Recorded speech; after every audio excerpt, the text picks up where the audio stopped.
ఇప్పటికి నేను అనేక ప్రాంతాలు వెళ్ళి దేవుడి సువార్తని మేము ప్రకటిస్తున్నాము. అనేక మంది, ఇంచుమించు 77 మంది మరి రక్షణ పొంది దేవుడి సువార్తలో వాడబడుతున్నారు. మీ పిల్లలు ఎలా ఉన్నారు? ఒక్కసారి తల్లి తండ్రికి నేను చెప్తున్నాను, మీ పిల్లలు ఎలా ఉన్నారు?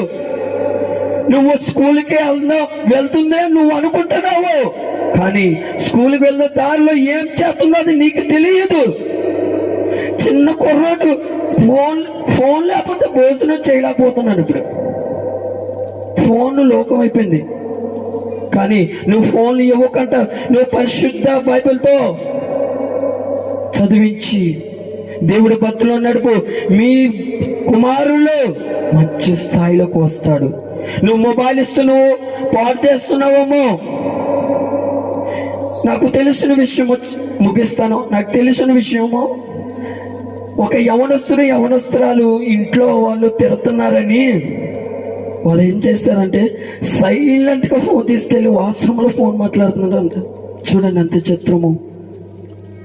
అలాగైపోయింది. యవనస్తులు భయంకరంగా తిరుగుతున్నారు. దేవుడు నేను ప్రార్థన చేస్తుంటే ఇక్కడ చాలా మంది యవనస్తులు ఉన్నారు, కానీ లోకానికి బానిసైపోయారు. చాలా భయంకరంగా ఉన్నారు. వాళ్ళందరికీ ఒకటే కోరుతున్నాను, యవనస్తురా, ఇప్పటి నుంచి నువ్వు ఏదో తప్పులు